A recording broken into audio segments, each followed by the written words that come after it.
الرحمن الرحیم۔ ناظرین محترم السلام علیکم ورحمۃ اللہ وبرکاتہ۔ ناظرین محترم، آج ہم سماعت فرمائیں گے اس حوالے سے کہ ناپاکی کی حالت میں سونا کیسا ہے۔ تو یاد رکھیں، اگر انسان رات کو ناپاکی انسان پر طاری ہو گئی تو فقہاء کرام ارشاد فرماتے ہیں وضو بنا کر بندہ سو جائے۔ اگر وضو نہیں بنا سکتا تو ایسے بھی سو گیا تو شرعی اعتبار سے گناہ گار نہیں ہوگا۔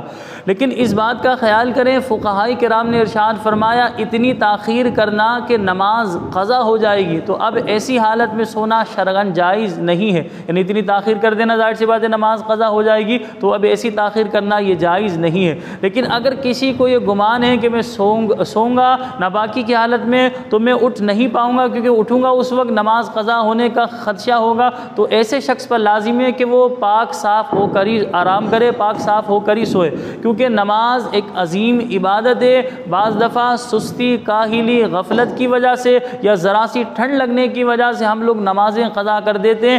یاد رکھیں، جو شخص قصداً ایک نماز قضا کر دے گا اس کا نام جہنم کے اس دروازے پر لکھ دیا جائے گا جس دروازے سے وہ داخل جہنم ہوگا۔ تو لہذا سردی، گرمی یا ٹھنڈ اس کو نہ دیکھیے، بلکہ اس بات کو دیکھیے رب کریم کی رضا کس میں ہے۔ کیونکہ دیکھیں، وقتی طور کی تکلیف ہوتی ہے، ٹھنڈے پانی سے نہانا یا ٹھنڈے پانی سے وضو کرنا وقتی طور کی تکلیف ہے، لیکن ثواب نامہ اعمال میں لکھ دیا جائے گا، کیونکہ وقتی طور کی تکلیف کی وجہ سے انسان آنے والے ثواب کو ضائع نہ کرے، کیونکہ ثواب جب انسان کو دکھایا جائے گا کل قیامت والے دن تو ظاہر سی بات انسان کی تمنا یہی ہوگی کہ میں زیادہ سے زیادہ نیکیاں کرتا تاکہ جنت میں میرا درجہ بلند ہوتا۔ یاد رکھیں، جنت میں کوئی مایوسی، کوئی افسردگی نہیں ہوگی، لیکن ہم نے کتابوں میں پڑھا کہ انسان جنت میں بھی یہ تمنا کرے گا کہ کاش اور نیکیاں کرتا تاکہ میرا جنت کے اندر اور درجہ بلند ہوتا۔ تو اس سے ہمیں اندازہ لگانا چاہیے۔ ویسے جنت میں جو بھی جائے گا اللہ پاک کے فضل و کرم سے جائے گا، اور ہم یہی دعا مانگتے ہیں اللہ کی بارگاہ میں کہ اللہ پاک ہمیں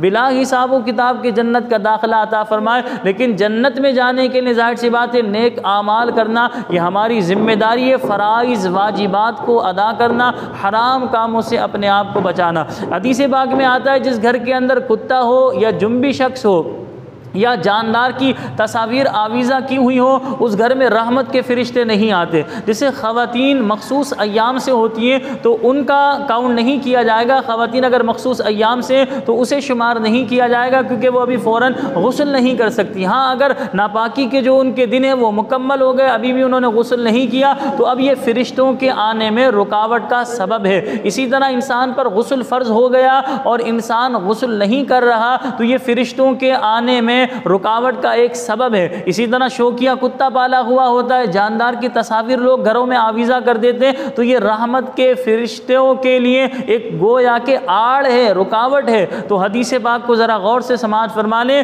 جس گھر میں یہ تین چیزیں ہوں گی اس گھر میں رحمت کے فرشتے نہیں آئیں گے۔ جنبی شخص ہو یا اسی طرح جو ہے جاندار کی تصاویر آویزہ کی ہوئی ہوں یا شوکیہ کتا پالا ہوا، اس گھر میں رحمت کے فرشتے نہیں آئیں گے۔ تو میں بھی یہ چاہتا ہوں، آپ بھی یقیناً یہی چاہیں گے کہ ہمارے گھروں میں رحمت کے فرشتے آئیں۔ اللہ کریم کی بارگاہ میں دعا ہے کہ اللہ پاک ہم سب کو عمل کی توفیق عطا فرمائے۔ مجھے اپنی خاص دعاؤں میں یاد رکھیے گا۔ السلام علیکم ورحمۃ اللہ وبرکاتہ۔ آپ کو بولنا